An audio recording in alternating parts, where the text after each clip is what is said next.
I now call the January 11th, 2022 council work session meeting of the Riverton City Council to order at 7 p.m. I will give us the Pledge of Allegiance, and Councilman Larson will do the invocation. I pledge allegiance to the flag of the United States of America and to the republic for which it stands, one nation, under God, indivisible, with liberty and justice for all.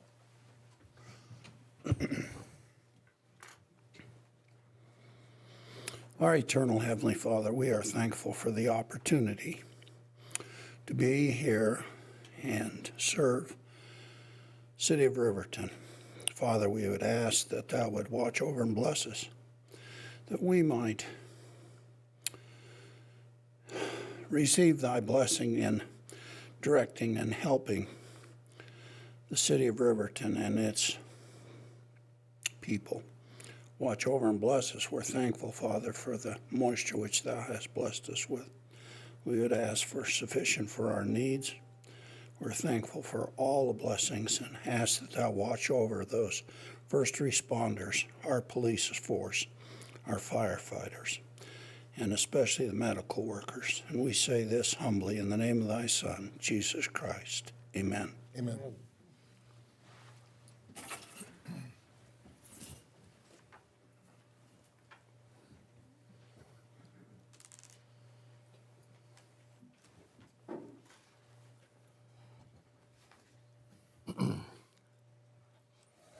Would the city clerk please conduct roll call? Yes, Your Honor. Councilman Dean Pronto. Here. Councilman Lindsay Cox. Here. Councilman Mike Bailey. Here. Councilwoman Carla Borders. Here. Councilman Kyle Larson. Here. Councilman Christy Salisbury. Here. Mayor Richard Gard. Here.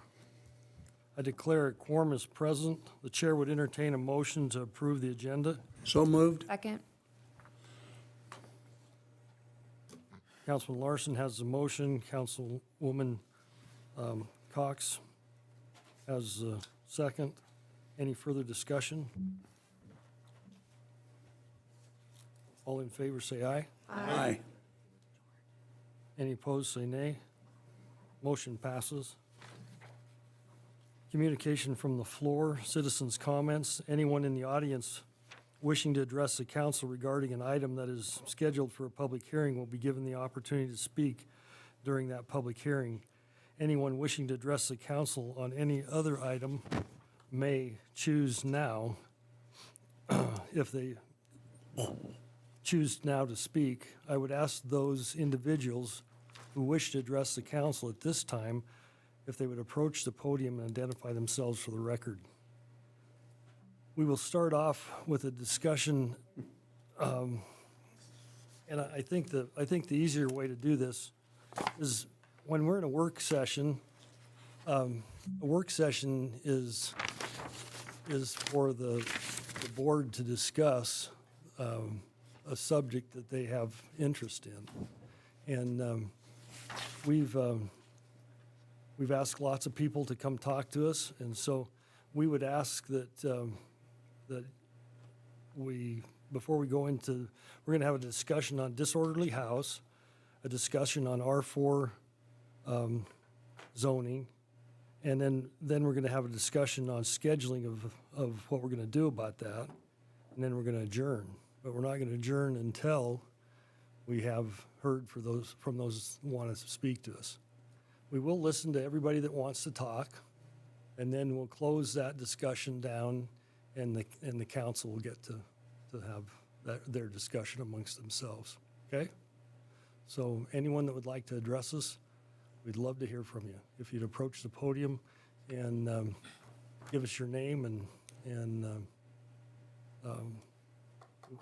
so we have this great television audience that's watching, and we don't want anybody to miss out who's here.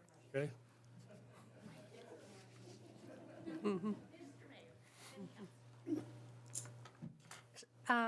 When I read about this in the paper, first my first thought was, why do we need more tax credit, Chris, would you state your name for us? Oh, Christine Anderson. Thank you. Why do we need more tax credit? housing in town. We have enough problems with the ones we already have. And then you want to change an ordinance. And I thought, okay, I've been thinking about this for 2 weeks, you guys.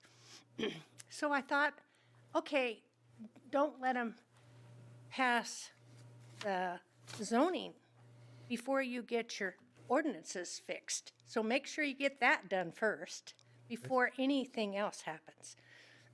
Then I drove up there and looked at that lot, and I thought, wow. Joe said you could go in one way and out another way, and I thought if I were driving up there and that building, all those buildings over there, I'd have to come out on Petersdorf. Petersdorf. And then you'd either come down in front of the ambulance building, well, that's not a good thing, or you could go out the other side to, is it Majors? College View. College View, and then you have to go behind and in between those two offices, right? And then I thought, wow, it's right across the street from the high school. We got a lot of problems at College Hill. You really want those problems over there across the street from the high school? And in my life, I've done a lot of work with poverty-level children. I understand. I have empathy. But when you build these things, you need to make sure that you put them in a place that doesn't disrupt our community either. And Sunset's crazy. I drove up there at 3 o'clock today because, you know, I live on the corner of Sunset and Valley Circle. And the traffic and the buses and the ambulances that come up and down and the police cars with their sirens going, the traffic is horrendous. And one of my friends that lives down the street, she said, yeah, try and have a doctor's appointment and get up there at 8 o'clock in the morning because you can't get through the traffic. So traffic is an issue. For me, the high school being over across the street's an issue. Where they would have to go in and out is another issue. And then I thought today when I went up there and looked again, I thought, wow, there's some really nice buildings up there. And those people put a lot of money in their buildings. And the zoning was zoned such commercial. I assume it's commercial, right? And now somebody else wants to change the zoning so that they can build something that's really not appropriate in a commercial zone. And here it comes with all these problems that you come with low-income housing. I know we need stuff like this in the town, but I don't think that's a good place for it. Thanks, Chris. So for clarification in your statement, the property that we're talking about is R2 zoning right now, and so it isn't commercial. What is it? It's R2. The biggest, you can put a duplex on it, is the biggest joint structure. Okay? Mike? And Ms. Anderson, I guess I have a question for you. You say that that's not a good place for R4. So I guess where would you say is a good place? You know, I drove around town, and we drove around town when I read about this in the paper, and I thought, where is there a place for this? And there's still, and who owns the land? And my first thing was the Apodakas own this land out here, you know, they own, and then I drove down Broadway, and I thought, all that land on Broadway, it's the Apodakas land, I'm sure it is out there, and then it intersects Webwood, and I thought, wow, that'd be a good place for it. There's a lot of land out there, and it's been, I don't know. I mean, I don't know if it's for sale, but everything's for sale for the price, you know, that would be a pretty good place. The traffic isn't really hard. It's kind of, it has access to busing, but not a lot of traffic. There are other places in this town that you could put something like that. And then I thought, I'm not really a fan of I don't like apartments, and I don't think people in Wyoming are used to living in apartments, and it's hard for them to live one on top of the other. So I always think, originally there were twins that were planned up at up at College Hill. That was the original plan. And they came in and they got permission to change it, and they built some more apartments. And I drove up there, and I was surprised at how many apartments are up there. I was really surprised. I haven't been driven around up there for a long time. So, anyway, that was one of my thoughts. That was my first thought at 3 in the morning was that would be a really nice place. I think that would be a great place for some apartments. You know, Broadway, there's a little park down on that road, and I don't know what they're going to do with that church that's on that corner across from the park. But there's some land down that road. And the structures are there, and the infrastructure seems to be already there. Anyway, that was my thought. Thank you. Can IT hear me, Tony? They're back in their room. I don't know. Is there any chance you could ask them if they could turn up mics in the back of the room? Yeah, Mike's having a hard time. We all have hard hearing, so. What'd you say? It's not fun when you get older and your hearing goes away. You miss a lot of the conversation, right? So, good evening. We are Josephine and Rick Gilpatrick.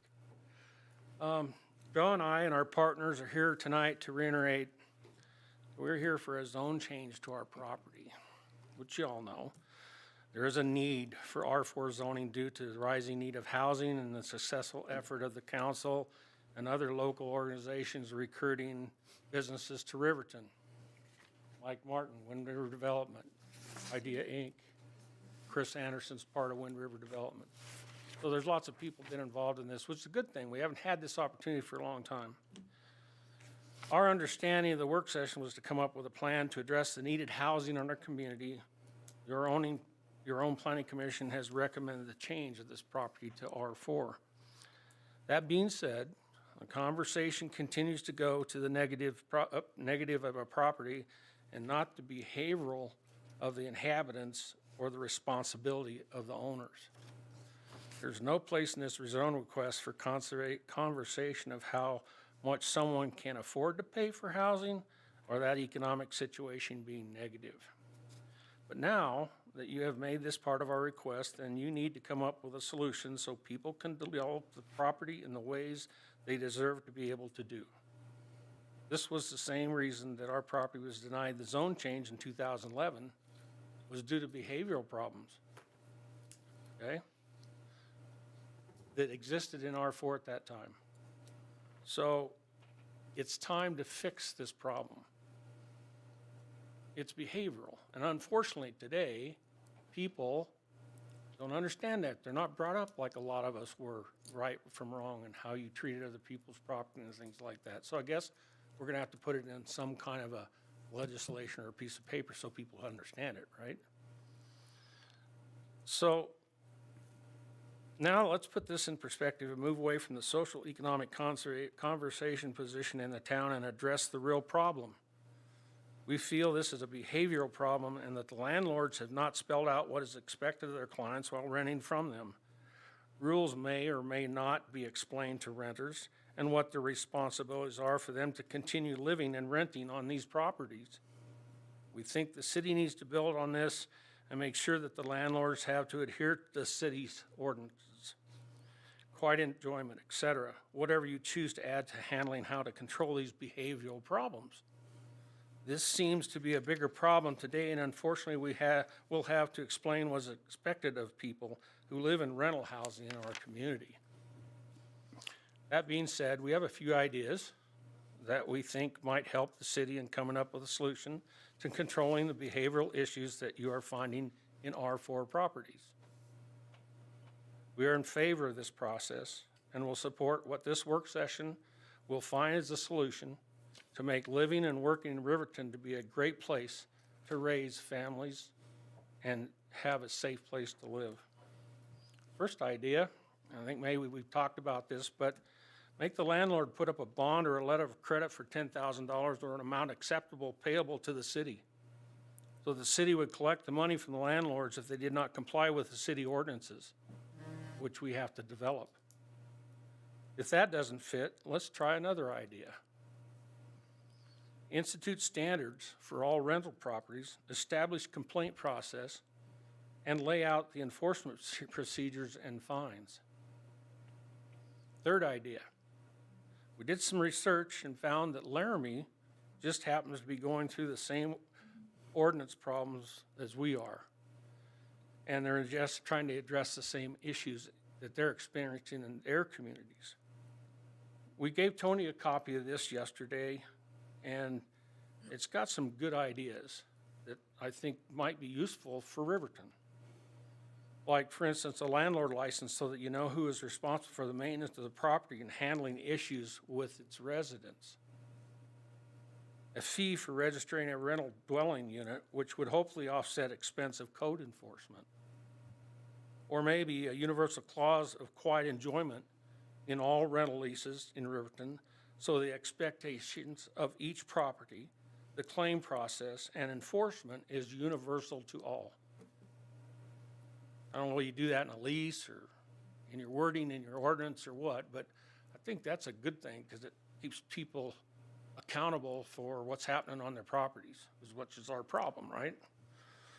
So we are not going anywhere.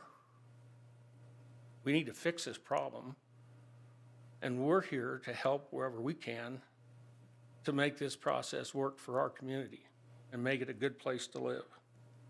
So the attitude and process that people can expect to be either a landlord or a tenant is needed to live in rental housing in Riverton, Wyoming. Thanks for your time, guys. Let's get this fixed. I have a couple other things that we'd really like to address. So we spoke to Lynette Jeffries, who's head of the school board. I want to be very clear to tell you that they're unable to come tonight because they're currently having a board meeting. And it's a big one for them as well. They will be here next week. They are adamantly in favor of this zone change on this property within that school zone. Rick mentioned it again, 2011, we attempted this zone change once again at that time. At that time, our zone change was denied for the exact same reason. That's 10 years, people. We need to fix this problem. Saying no is not the right answer. And then lastly, full disclosure, we do have a letter of intent on this property. That letter of intent, the funding for that project would be available on January 26th. Our third reading is not even until February 1st. This project is irrelevant to us. We believe this zone change at that location, we're gonna keep coming. We're not gonna let another 10 years go by again. So thank you so much for your time. Thank you. Thanks, guys.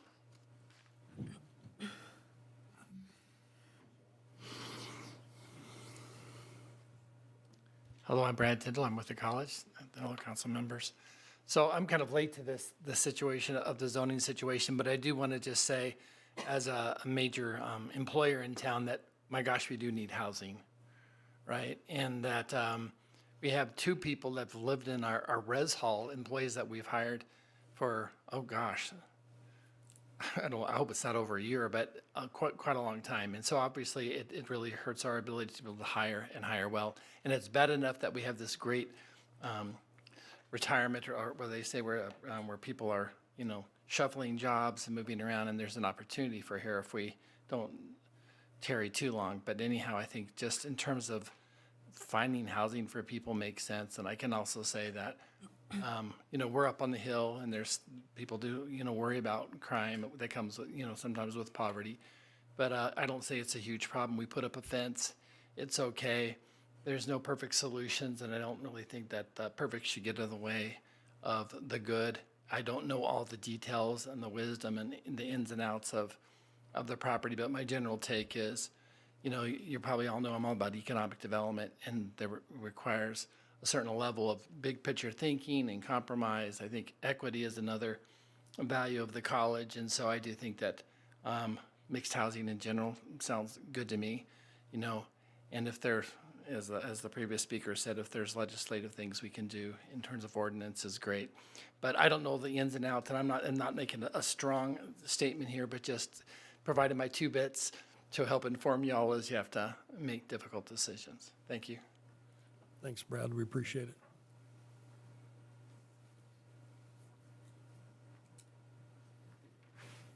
Bethany Baldus, and I'm a resident of Riverton, and I came to give you your weekly market guide for how many houses are on the market.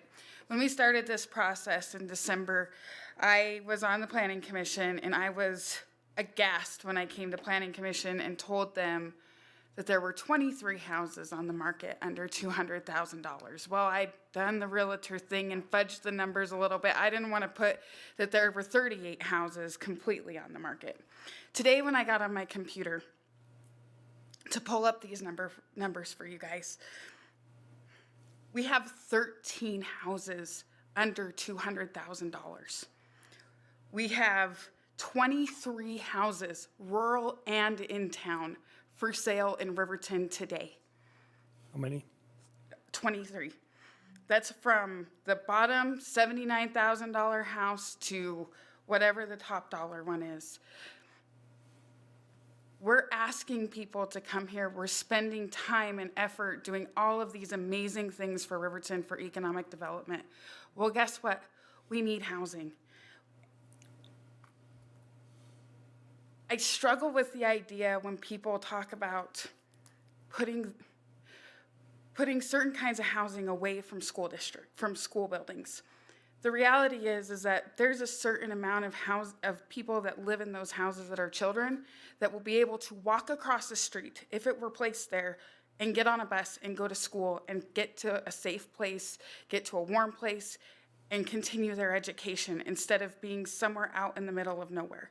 Lander has this issue. They wanted to strategically place their lower income housing, and they have struggles because their kids can't get to the bus. They have to pay more to get their kids to school, where if placed there, kids could just cross the street and get on a bus. I've been looking around at multifamily housing in our community since this conversation came up. And what I'm finding is almost all of our multifamily housing is miszoned. We have a huge issue. There's a property that is held right now. I know the owner, and it's zoned commercial. It is a slummy place that nobody probably wants to live if they had a choice. But for that person to do any improvements on that land, they have to go through all of the correct channels, and they have to ask for a zone change. Is that person going to feel comfortable through these conversations coming and asking this city council to change that zone, and knowing that they can have this city council back them up so that they can make the changes on their property to make that a safe place for their tenants to live? The governor has made a plan for what he's going to do with all of his money, all the money for the ARPA that's coming down. And there's been $22 million that he's wanting to put into a plan to WCDA, and this is to pilot startup financing to better address Wyoming's unique state housing needs. This provides more flexibility to funding housing for Wyoming's workforce, homeless citizens, low to moderate income, rental housing, and moderate income home ownership. This is a statewide issue, and we have to just make sure that we're doing the right things for the citizens of Riverton and we're developing properly. This is also an actual Mark Gordon document that we can get you if you want to read more about his plan. In conclusion, looking over our current ordinance, it is unlawful to do illegal things on your property. Our issue is not land use and how we zone a lot. The problem is by not providing the tools to the police to arrest and to take care of the laws that are on place. We have a huge car theft issue in this community, and they can't arrest. So we're going to continue having car theft. We've got to empower our police officers that put their lives on the line and give them the ability to fight the fight and do the things. But if they can't do anything, people are going to keep on breaking the law. If it's illegal to do something illegal in your house, for you and me and for the multifamily house down the street, it's illegal. But if they aren't able to enforce the law because of things going on, that's the real issue here. And with that, we'll see you guys next week.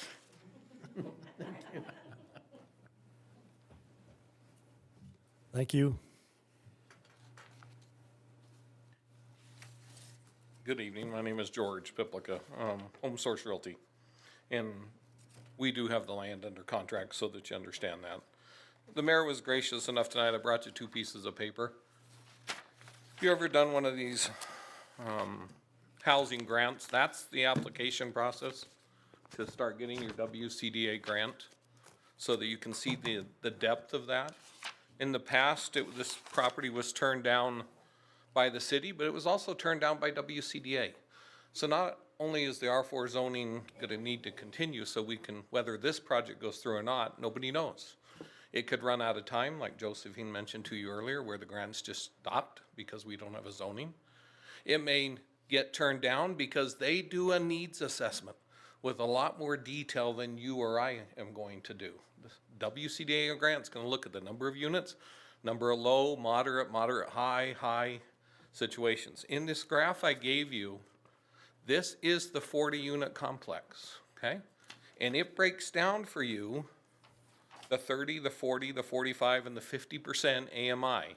The AMI is the area median income. Riverton's area median income, in your tonight's newspaper, it said in an example 2019, 56,000. This application's based on 70,000. So it tells you our economy's done well over the last 3 years because our average median income is up 14,000.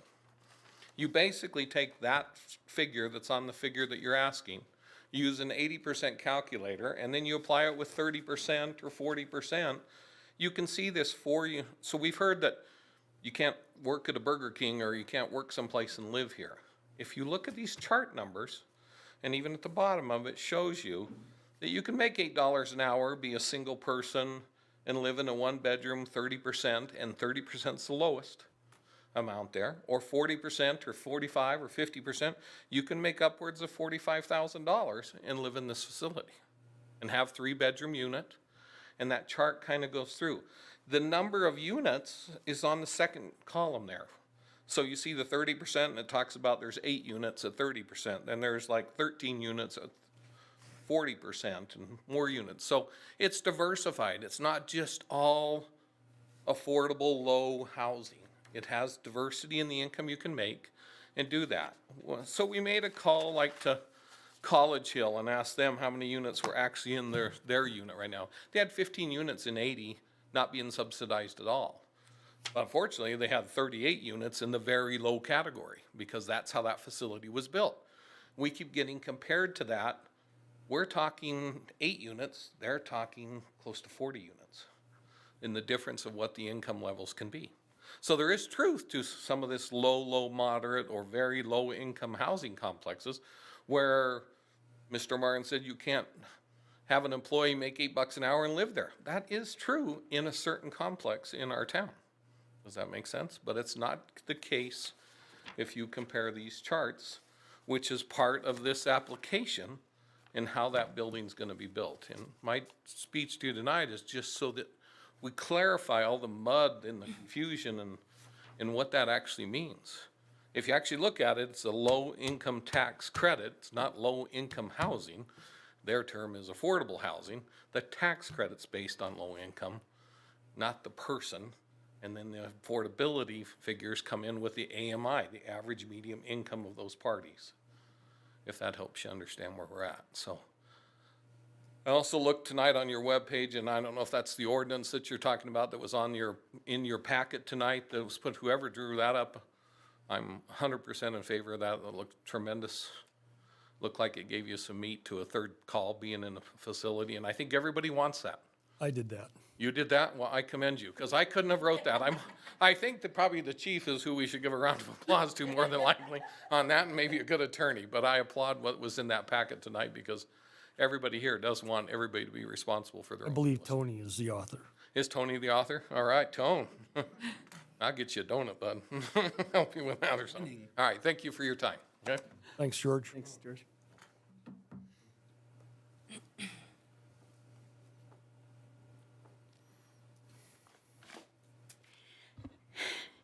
Thank you, Mayor Guard, and to the council. I'm Kathy Klein.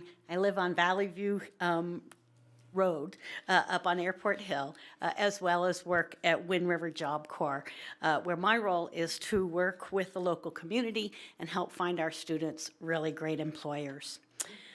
Thank you, by the way, for approving the MOU last week to do work-based learning with Job Corps. We really appreciate that. So while I was watching that video of that meeting, there were a couple zoning issues that had come up that in front of the board that had caused me some concern. And so I wanted to speak to them, and I hope you'll just humor me for a bit. At Wind River Job Corps, attending students through no fault of their own are economically challenged. They want to learn and they want to work. At Job Corps, we help them explore the job market and their own talents to determine a path for employment success.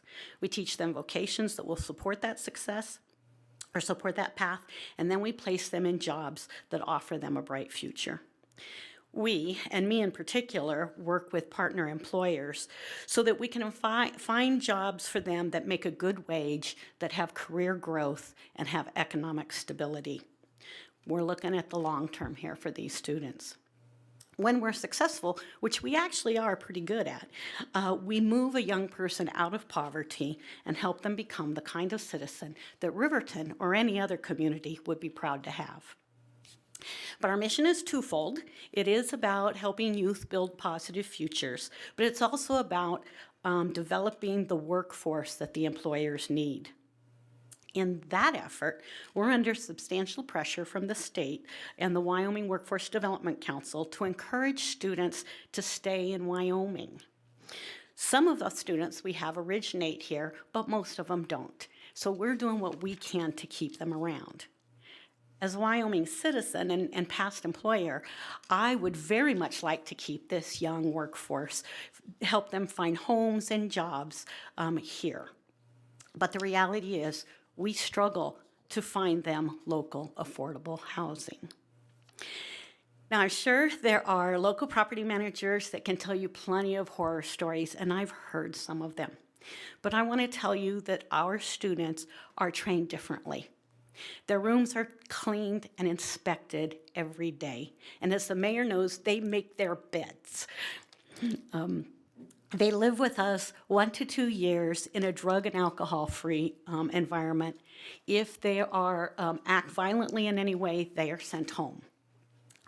They may not necessarily be perfect kids, although some of them are, but they're all pretty dang good. So I would ask this council that as you discuss the need and placement of affordable housing in Riverton, that you resist viewing these potential residents as indigent or criminal or troublemakers, or without the ability to grow economically. Everybody needs a place to start, a place where they can feel good about the structure they're living in, that it's not going to fall down on their heads, about the environment they're living in, and where they can feel safe. And I would suggest that Riverton does not have a surplus of this kind of housing at this time.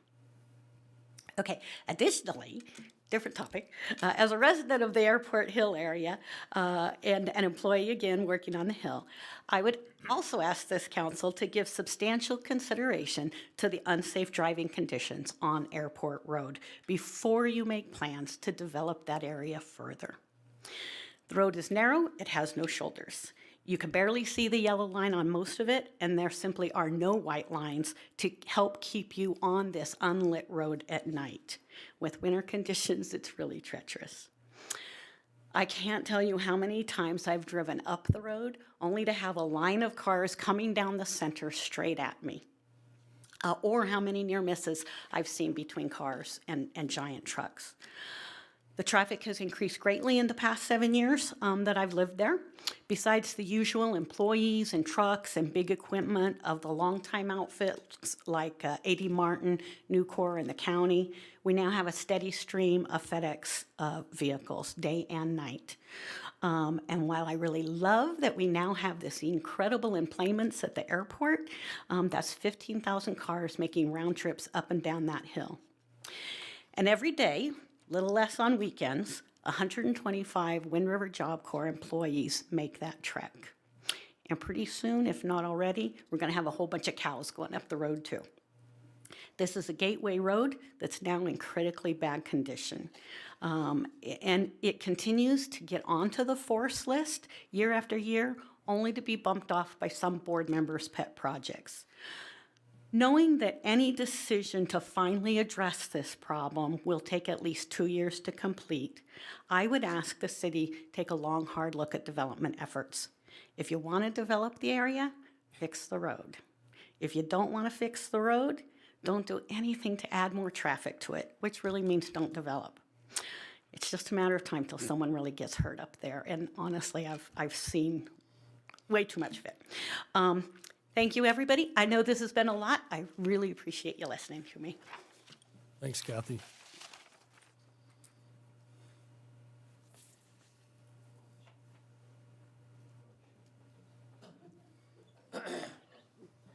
My name is Mike Martin. I'm an old retired guy from around here, and I want to commend you on your effort. I think what it calls for, listening to everyone, is the city needs to come up with a program, a development program that will be sent out to any multifamily, anything over a fourplex would have to sign off on this development agreement. And what it would do, what it needs to do, is it needs to make the owners accountable for their tenants. So if you have bad tenants, you can prosecute them criminally, but the owners and the managers need to be held to task, and they need to be processed civilly, and it has to have teeth in it.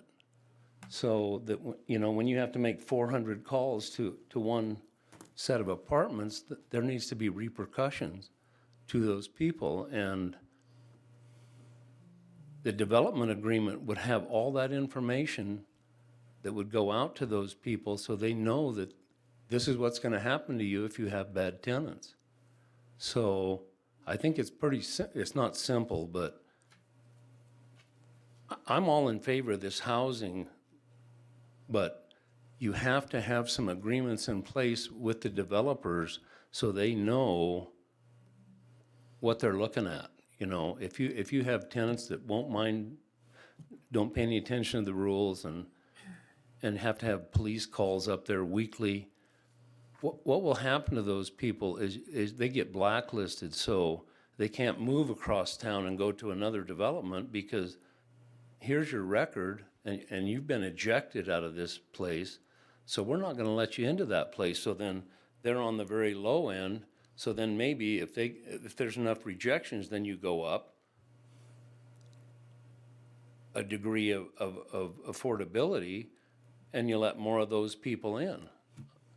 So the ball's in your court, but I think you need to make the developer and the owners and the managers of these establishments, you have to make them physically responsible. And if they're not, then you just keep fining them. I mean, it has to be a progressive rate, you know, and eventually, you know, they have to pay. And if they do that, HUD's going to take notice of these people that, I mean, that'll show up on their balance statement, and they don't like that. So, I mean, I applaud all you do, and I think affordable housing is needed, but it needs to have some rules with some teeth in it. So that's my comment. Thanks, Mike.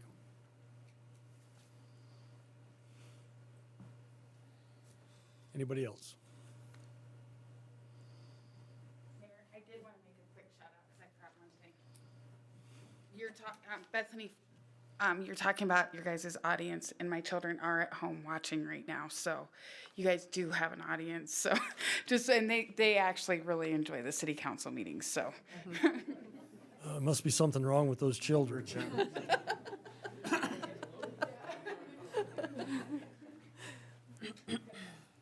This will be real quick. Josephine Gilpatrick, one more time. Wanted to let you know, and I don't know if you're all aware of it or not, but College Hill Apartments recently sold as of July 2021.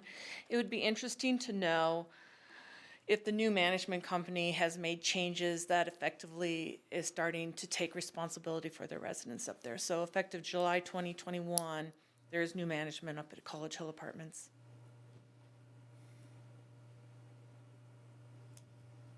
July or January? July.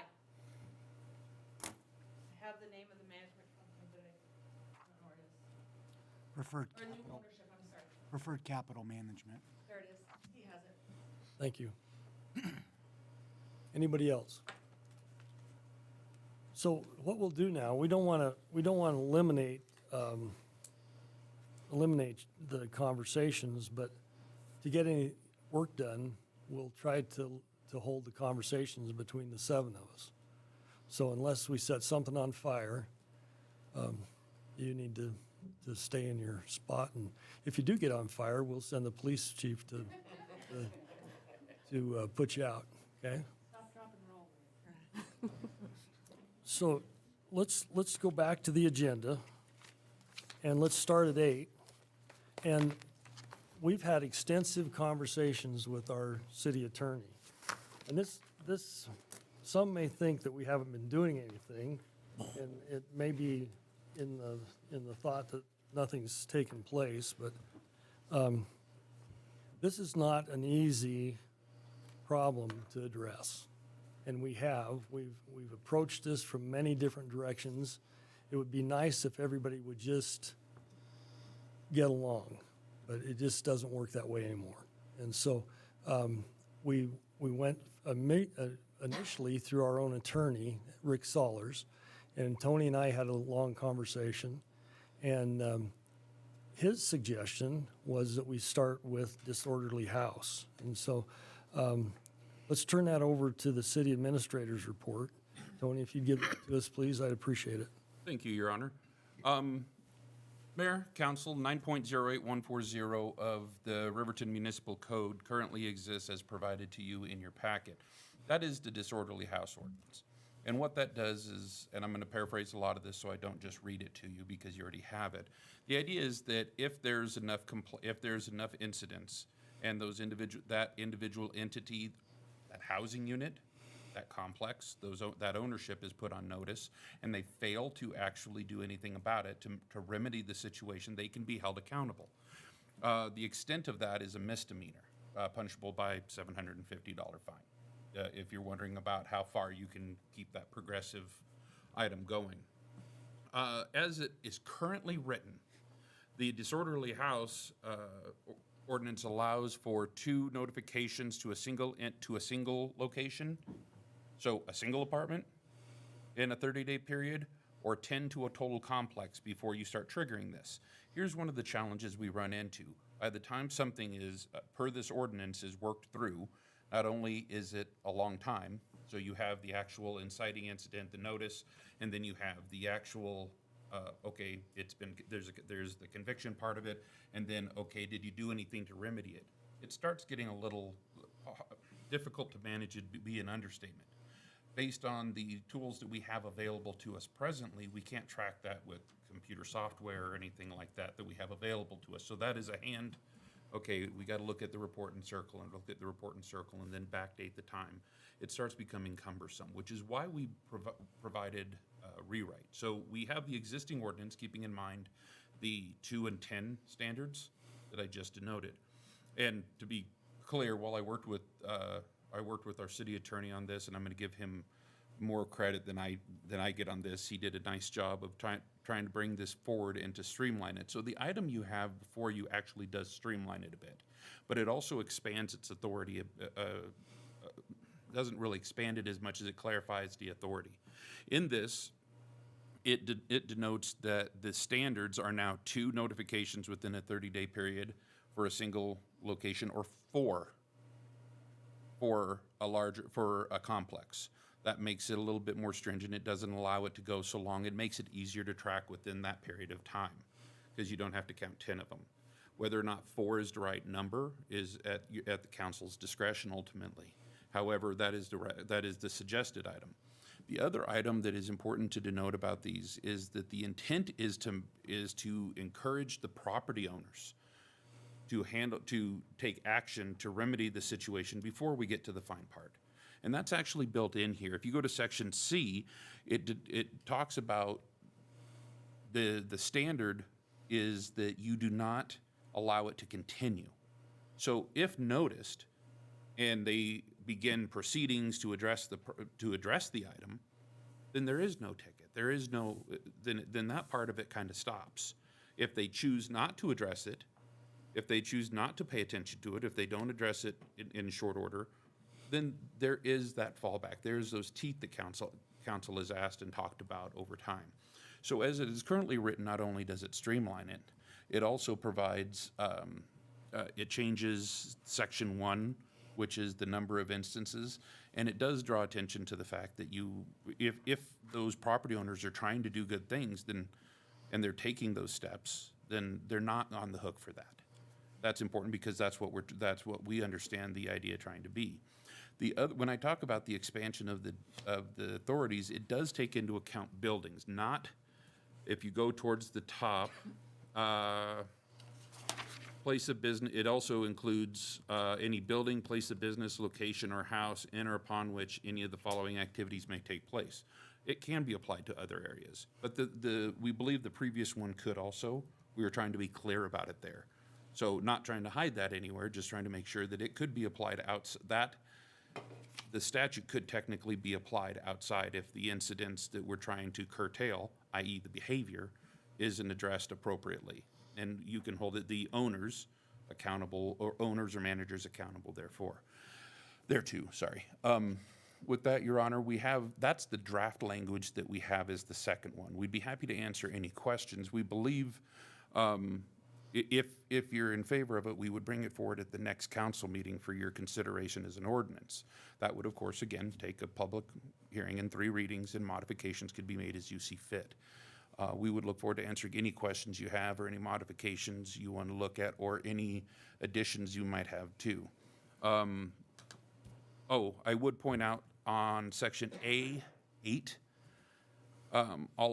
any other repeated illegal activities is kind of a catch-all, but it does take into account if illegal activity is going on at the location. So we don't have to enumerate every single little thing.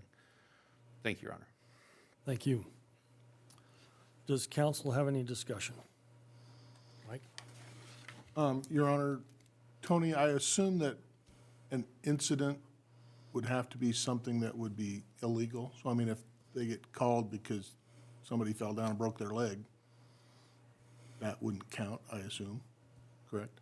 Your Honor, if I understand you correctly, Councilman, it'd have to be a legal activity as denoted here. So if you get called and there's no illegal activity, that doesn't count either. It has to be a legal activity. So follow-up to that would be, so would somebody have to be ticketed or something like that so that it would count?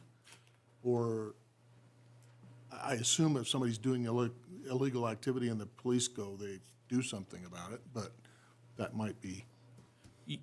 Your Honor, if I may, yes, section 1C is a violation of the prohibited activity shall be established by the police department being dispatched to the location and a citation issued for one of the above prohibited activities.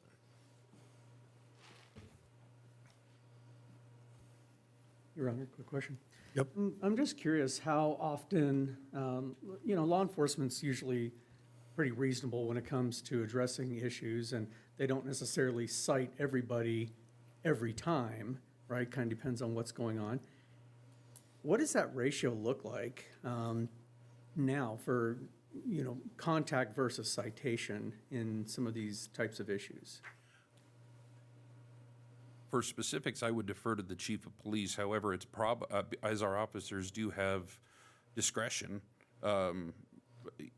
it really depends on the situation and the location and the instances associated with that particular item among, I'm sure, a number of other variables, but, Chief, do you have any comment? Your Honor, I can't really answer that. What I can tell you is since COVID hit and the jail is not taking people, things have changed drastically in the last 2 years. That's what I can tell you for sure. The jail has recently started taking some of our city arrests, but it's very infrequent. I can tell you that. So the last 2 years, that has changed a lot because of COVID. So, Your Honor. well, Oh, You have to wait Had your my- turn. okay, I'll wait my turn. oh, you're fine. I just had a question for the chief. So, if the jail isn't taking people that you would like to arrest and send to jail, are you just letting them go? Are they cited? What happens? And then the second part of my question is, someone had mentioned some ordinance that had some teeth. What does the police department need to be able to manage this better? So right now, I can tell you that if somebody's arrested and we can't take them to Fremont County Jail, a lot of times they'll sit in the police department, which is not the A-plus answer, but we don't have any other options at this point. So that's what that is. The jail has started taking some of our arrests lately, so things are getting better. I'm not telling you that it is the way it was 2 years ago, but it is getting better. The second question, I don't really have an answer to that, to be honest with you. Could you maybe take that under advisement and see if you could come up with some Absolutely. ideas that would help you? Sure. Okay. So in defense of that, let me give you some information that, this is public information. I'm lucky enough that the sheriff sends it to me twice a week. And so just on the 11th was my last report, and that's today. No wonder that looks so fresh. It's current, though. Yeah, it's current. Lots of times we think government isn't doing their job, but there's 182 people in jail right now.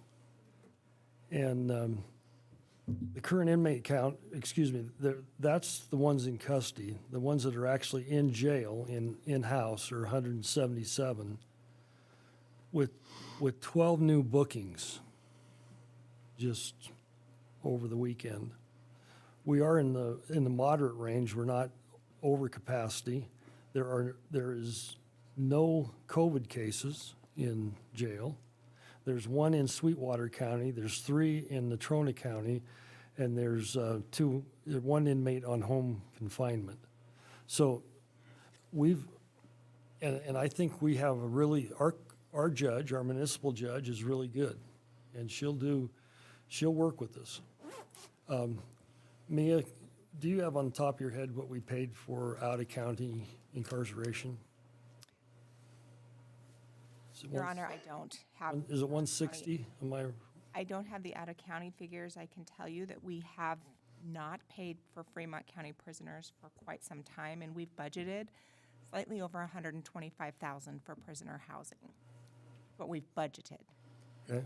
Tony, you got that on? Your Honor, I do not, but we can get that. Chief, you got it? Your Honor, I do not, but I just want everyone to know that we do send prisoners, our city prisoners, because Fremont County was unable to take them for the last 2 years. So we signed contracts with Hot Springs County and Washakie County. So they've been taking a lot of our prisoners the last 2 years. So for the audience to understand, because we couldn't get into Fremont County Jail, we signed contracts with Hot Springs and Washakie County.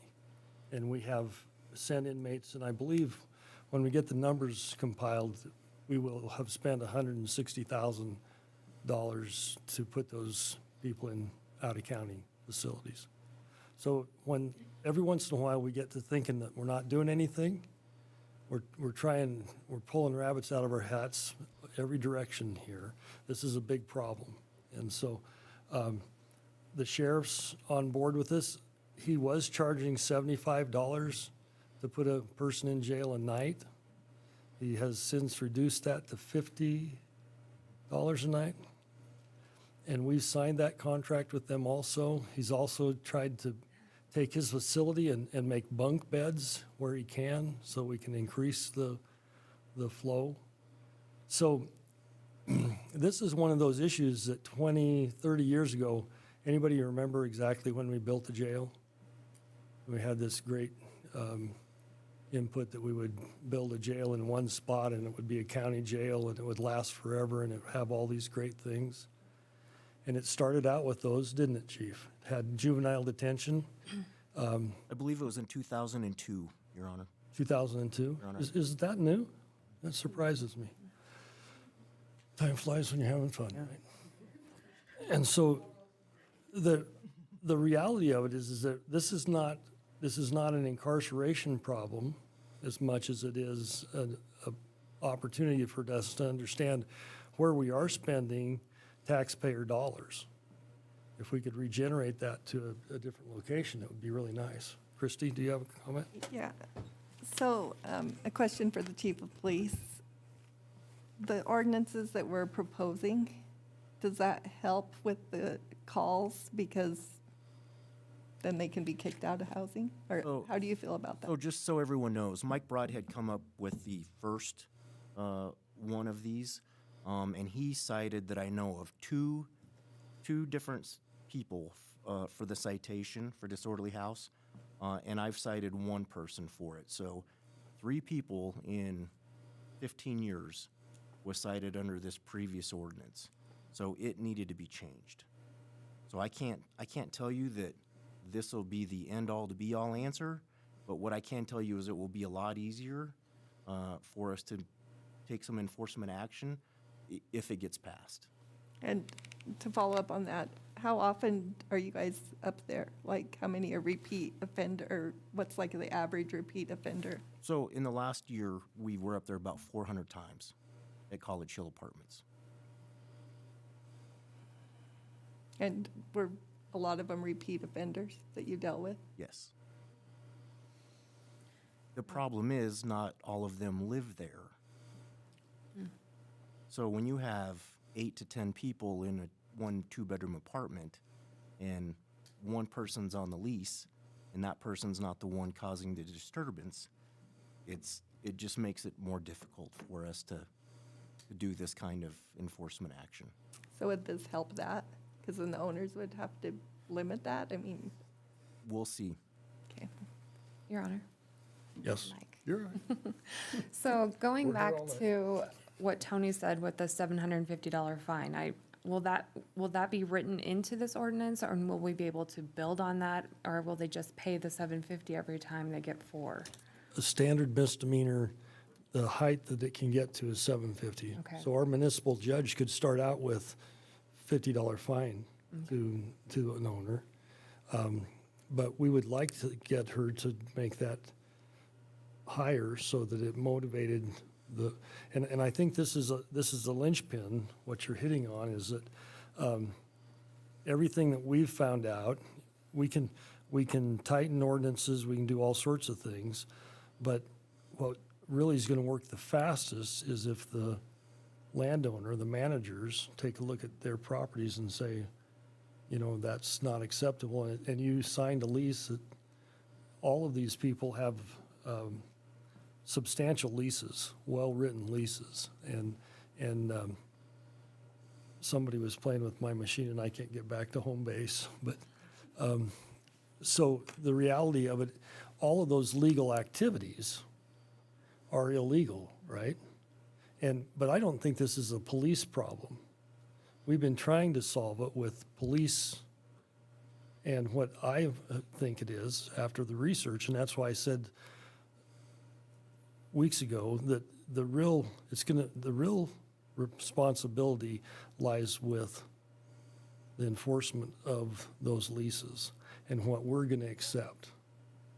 And so we as a council have to give direction to the city, Tony, and Tony can pass it down the food chain, but we need to, and we've had success with strongly worded letters to the Taliban.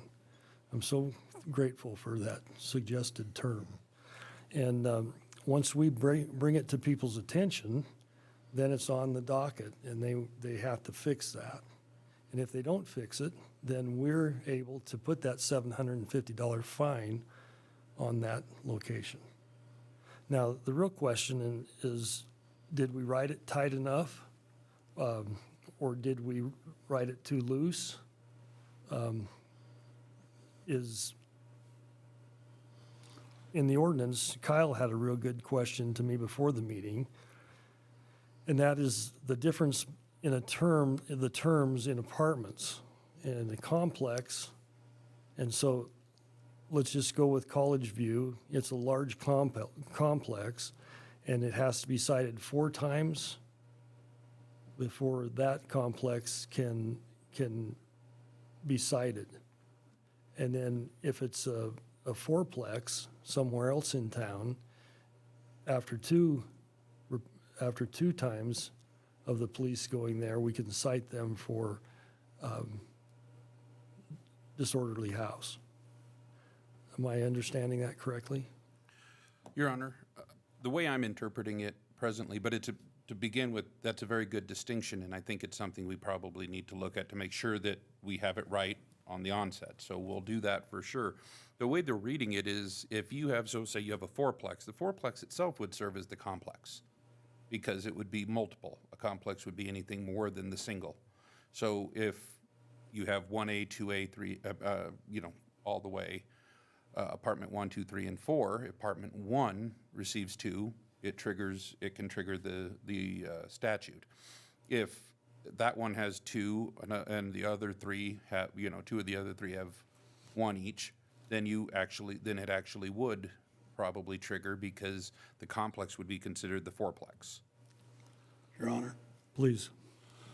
But if you lived on West Park or above George's place, those are also complexes, but we call them townhouses.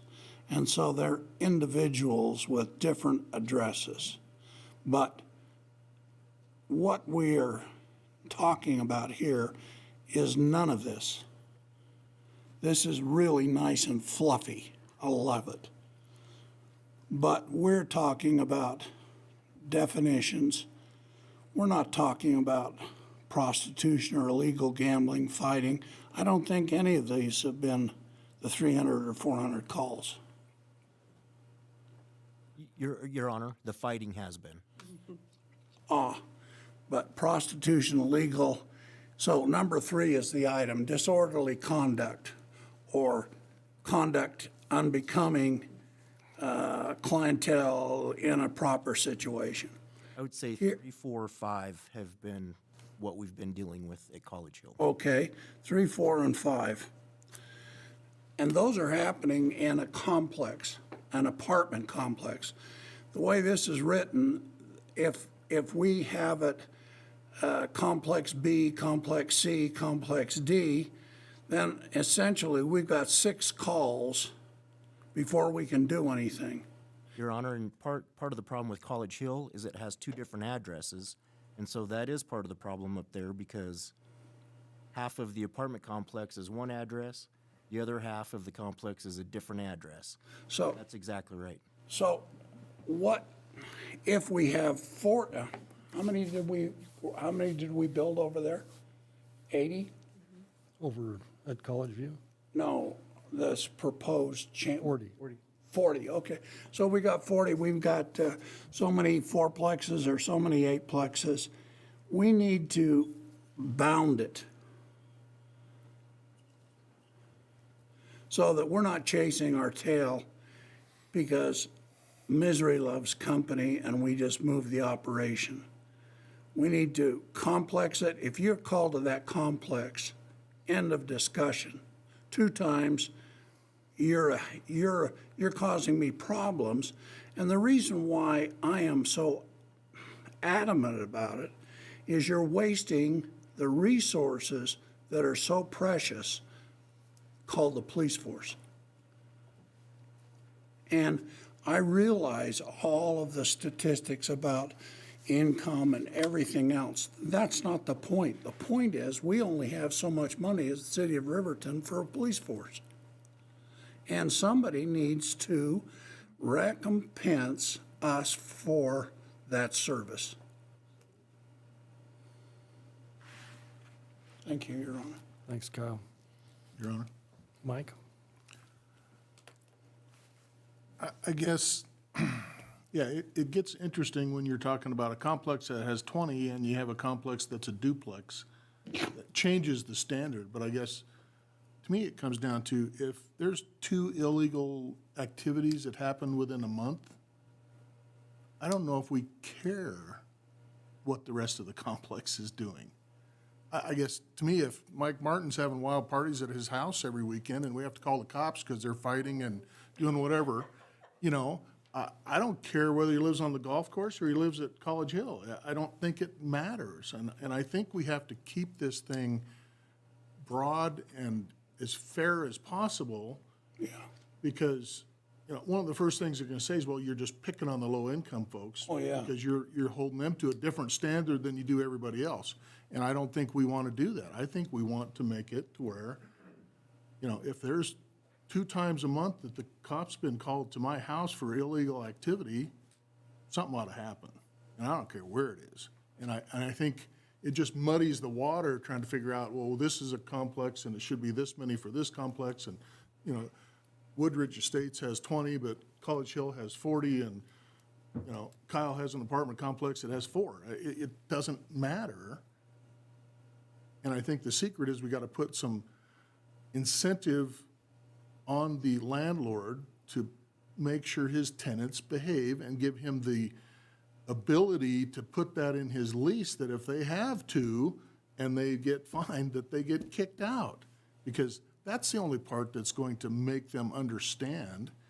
You can, you know, if they're in a low-income housing and they're, you know, not paying any of the rent themselves anyway, you can fine them all you want. We write off how many thousands of dollars of fines a year at the city of Riverton because people just don't pay them because they don't have any money.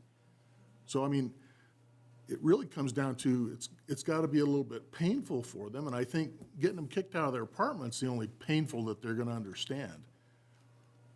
Now, you find me, I'll figure it out. I don't like paying the bill, but if I'm not going to pay it and you can't get blood out of a turnip, it doesn't really matter. So, you know, I think we need to keep this thing at, you know, if you got 2 illegal activities in a month, I think you need to be talked to. And I think the landlords in town will figure that out, because if they're going to get the fine too, won't take long. And I mean, I have some rental houses, and I don't have any apartment complexes, but if I have a tenant that's got the cops called twice a month for a ticketed event, goodbye. They're going to be finding somebody else to rent from, so. Your Honor, one other question is this cumulative? Because if you go and visit a residence or a complex 4 times within 30 days, well, what if it's 8 times within 30 days or 12 times within 30 days? Are they cited, is the penalty for every 4 within a time period, or what? Every citation could be $750. So that citation has to go to court. That's the other thing that makes this a little bit difficult. I don't want this to be a policing problem, where we can just sit back and say, well, yeah, chief doesn't ticket enough. What I want it to be, and I think the teeth have to come in and bite. When the dog bites you, you know to watch the dog, right? And so what we need to do as a city council, and that's why I ask if we had the stomach for it, is that we need to, with conversations with places that are having problems, we need to set in place, the chief can tell us how many times the cruiser goes someplace and what they found there, but their guys are equipped to do true crime, okay? And we don't want them doing anything but that. But in the interim, we need to talk with those landowners and say, this isn't gonna be acceptable in Riverton. And it's fighting. It's a finable offense, and I can't speak for the judge. She's awfully good to us. I think if we said, would you bring the maximum fine, she probably would do that. Although she's very conscious of people, and so she might not do that. But the people that we're talking about fining are the owners and managers of apartments, not the poor individuals. So, Chief, am I correct in that if I'm cited for fighting and I go to court for the fight, and the person that owns the place that I was fighting gets cited, he has to go also for his citation? Your Honor, that's correct. Is that correct? Yes. Okay. So this citation is exactly what you said. It's not for the person that was fighting or the person that was drunk. It specifically is for the managers and the owners of the buildings. So do we have the intestinal fortitude? I think we do. I think we just need it pointed out to us. Tony needs direction on who's going to do it. I don't mind if I have to do it. Tony writes lots of really good stuff, and I get on the phone. I support everything you write, don't I, Tony? And if I've got to go say, this is going to change, I'll do that, won't I? And I think the rest of us have to get to that location, and we just have to stop accepting the fact that anything goes. And as long as that's the case, I don't know that our zoning really much matters. Our zoning, though, to be real frank, in this situation that we're talking about, it's an R2 zoning. And we have control of zoning, right? And so when we throw open the gates, we lose control. Nothing worse than unrighteous dominion. People think they're in charge, and they want to do all the voting on that. And so we need to be really careful that we let people use their property the way that they want to use it. So you can drive around town all day long and decide that Mike Bailey's property would be a perfect place for R4. There's two problems there. He may not want to sell it, and he may want it to be something different, right? And he has every opportunity to bring his zoning into what he wants it to be. So I think it's a really good thing in the Planning Commission, when we do reach out and help somebody zone something, we explain to them what the real zoning consequences are. That if you come in here with R1, this is all it's going to be. And why is that important? It's because the people around us take some solace in the fact that I'm going to buy my piece of property next to R1 because it's always going to be R1. That's their assumption. We're going to keep R1 here. And if we just willy-nilly go around town changing every spot checking, and there's even such a thing as, spot zoning is illegal. And we touch that every once in a while. So you don't think that we do that, but we have a wonderful company in town that is spot zoned in a spot that is not supposed to be. And we want that industry. There's no reason not to have that industry, but it's not zoned where it ought to be, okay? So you can go and point a lot of fingers at this isn't zoned right and that isn't zoned right. That typically isn't the 7 of us's fault. That happened years ago, okay? What we're talking about right now is going to work and giving Tony the direction of where we want staff to take this conversation. And I don't want it to be a policing. We don't have the force to make this a policing process. So my suggestion, you got a suggestion? Your pencil? A comment. I have a question too when you're Mike. done. Okay. I guess the first thing that we have to understand is zoning has absolutely nothing to do with disorderly house ordinance. That's right. Okay? The two are two totally separate issues, okay? And if we don't like what R4 zoning says, okay, if we decide that we don't want anything more than an 8-plex in R4 and we want to create an R5 and it's going to be the one that has the 10 or the 8 and bigger, then we have to do that, okay? But right now, if it's changed to R4 zoning, then whatever that property is, they can build something that fits into that designation, okay? And I think this disorderly house ordinance that we're talking about is gonna apply across all the zoning, because whether you have a duplex in R2 or a 12-plex in R4, we're still gonna expect those people to behave and follow the law and not have a disorderly house, okay? So I don't think we wanna try to confuse the two, because every time we talk about, you know, a higher zone for more density, or PUD or something like that, it always comes up that, well, we have one that's disorderly. Well, it's not the zone's fault that it's being disorderly, it's the tenant's fault. And the property owner for not keeping his tenants in line or kicking them out when they're not doing what they're supposed to. And so we gotta be really careful we don't confuse the two together. Okay, they are two separate issues, okay? Agreed. Just because I got run over by a Chevy doesn't mean that everybody who drives a Chevy is going to run over me. Probably does, though. Yeah. Now that we I know. keep crossing the street, maybe, you know. Christie? So the chief said that they have 400 at one complex in town, so that's even, so that would fine a person for every 4 citations, $6,000 a month, which is a pretty good chunk of money. But like Mike said, do you want them to have, should it be 2 for everybody, every 2 times they called? I mean, if we're gonna do it, why not make it the whole town? If you have more than 2 illegal things, you get fined $750. I think the per complex thing just complicates it. That gives you $11,000 a month to put in the police coffers. Yes, For 15. Well, and I think we need to be really careful, because this ordinance will turn around and there'll be people that say they only wrote this for a moneymaker.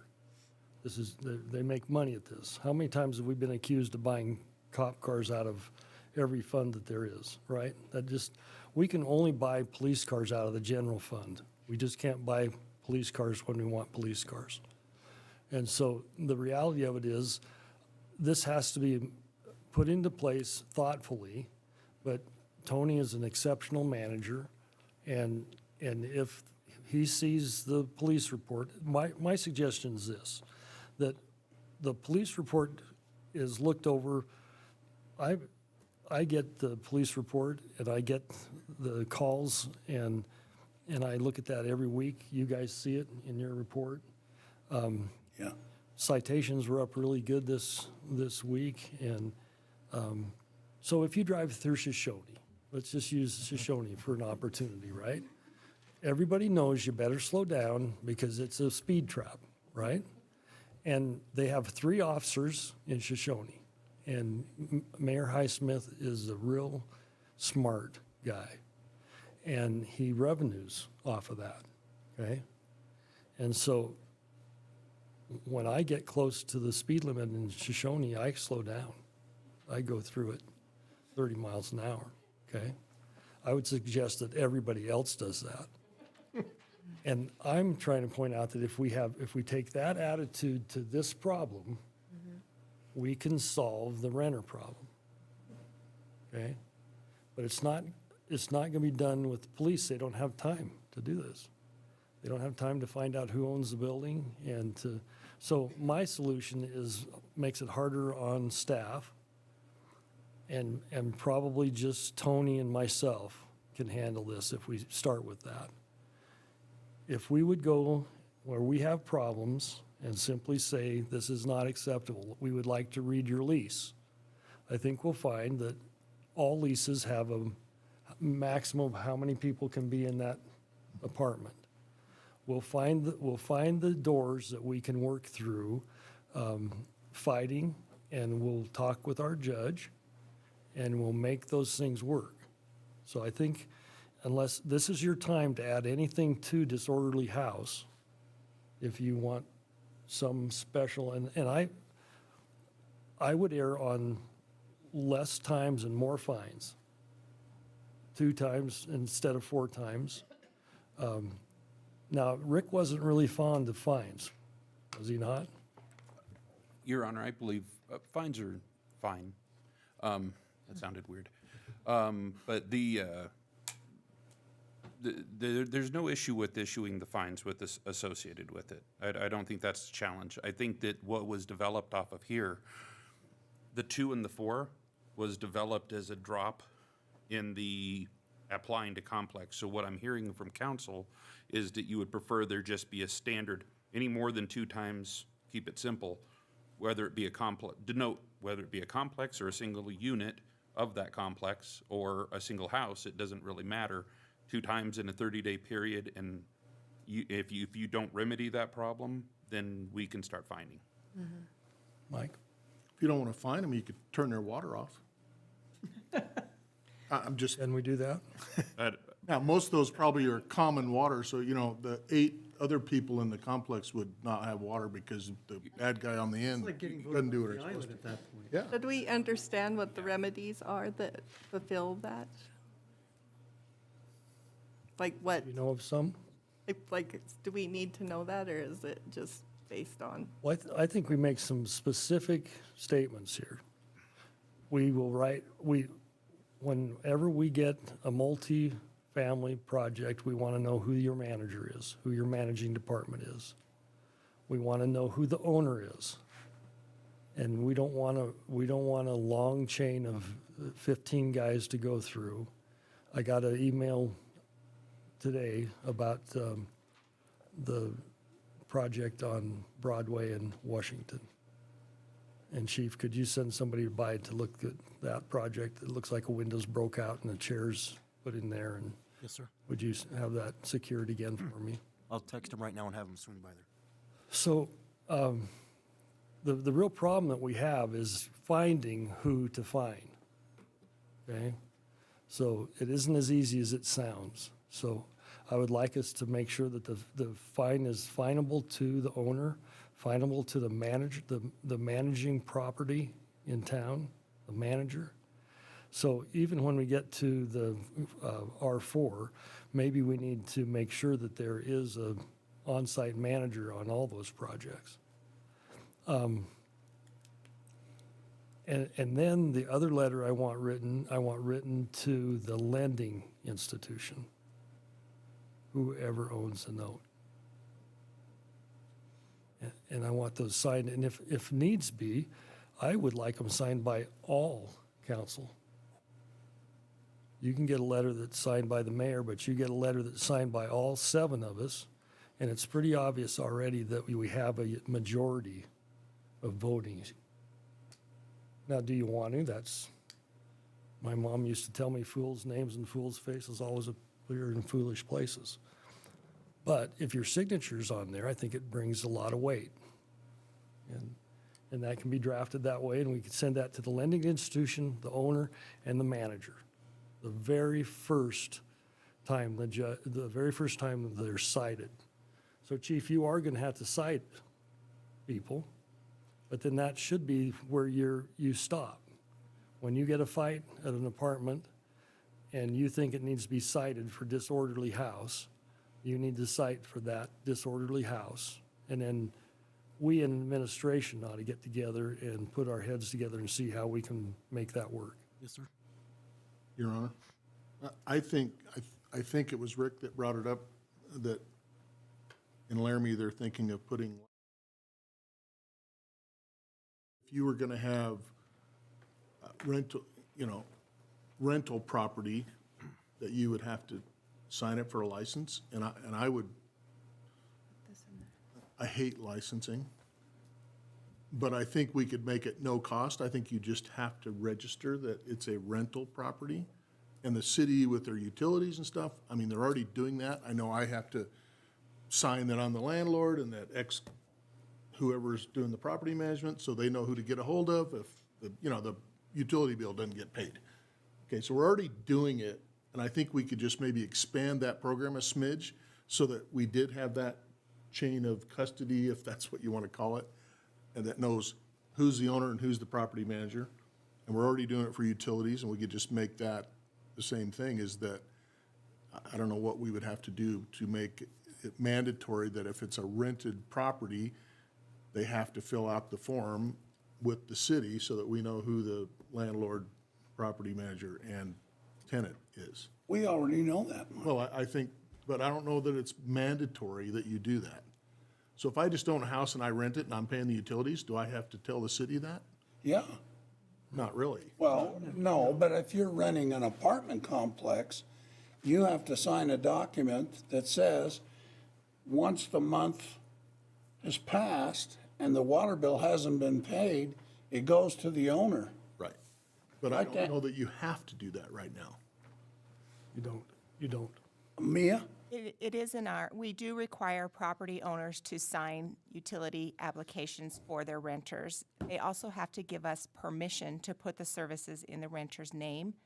So we are currently doing that. Now, if you own your own home and you pay the utility bill and you let renters move in and out, we don't require anything extra on your part for that. Right. Because you're already taking responsibility for your own property. Right, but maybe we could tweak that a little bit and make it to where we know. Because if Eric gets called to that property that I have just a renter in, they need, they need to be able to keep track of that. So I don't know if this is what Christy was talking about, but maybe on the other end of what they say in their lease to their renter, is there like a 3-strike policy? So when you have 400 calls and it's Tony every time, then does the lease with the property need to say, if they've been called 3 times, then they're out? I mean, would we need to be involved in that or say that that's part of this? If you have a disruptive person that's called 3 or 4 times a month and that's the one, then what happens to them? I was just kind of like, if they said, yes, we were cited and we took care of it, so don't worry about it, so we Okay. don't get fined, like, what, But what about the ones what that do are they the really have to recurring? do for abatement, I guess is what Yeah. they're asking. So what if we required of those leasers that they provide the city with their standard lease agreement? I believe we could get that, Your Honor, pretty easily. And right at the time that we do that, I agree with Mike. I don't like licensing, and I would not be in favor of licensing, but it may be a good idea, and maybe we could do it at a no cost. But I think if that's all we're after in that information, one, we'd be able to say, your lease says you can only have 2 adults in that, and so they're already in violation of their own lease that they signed. And our suggestion to you would be to remove them from your premises. Your Honor, I have something to think about. If we start, we're talking about multi-unit complexes.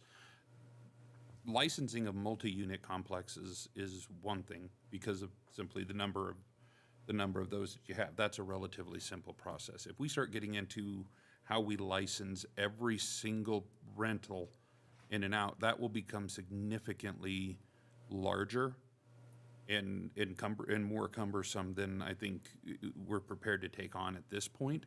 Can we, if you tell us to? Yeah, we'll find a way. How effective that will be, I'm not absolutely sure. I would suggest to you in general that between this ordinance and if you did choose to do a licensing of multifamily, multi-unit, that could be implemented relatively easy and would address probably the mass majority of your challenges.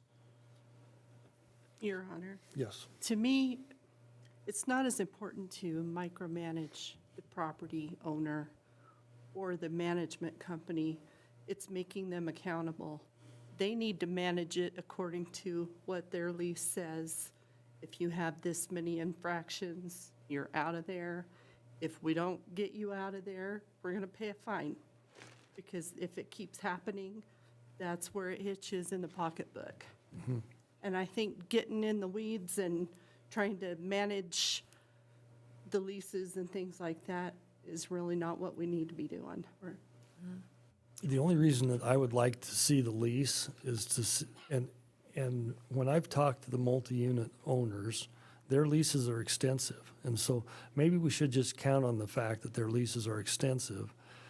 If the chief's report says there's 15 people in the apartment where the fight was, I think we immediately have the knowledge that this is where we ought to go to work. 15 people in my house is not a good idea. And so, and I think it's just common sense. I think we just need to apply common sense to our problem areas, not write a bunch of law that makes people have problems. George? Not to interrupt you, Mayor, but, George, if you pass a disorderly home ordinance, you're gonna help me as a landlord be able to put that in my lease. Yeah. Most all leases now just say they have to abide by city codes or zoning, or not zoning, but ordinances. I think you just get something passed and make sure you do your due diligence through maybe city with Mia and them to make sure every landlord knows there's an ordinance out there that I can put in the meat of my lease that says you have to comply the disorderly ordinance or I have the right to evict you. Then there's meat in that without you having to police it. You just have to let the landlord know there's an ordinance now that's gonna help you manage your property. Your Honor, Good point.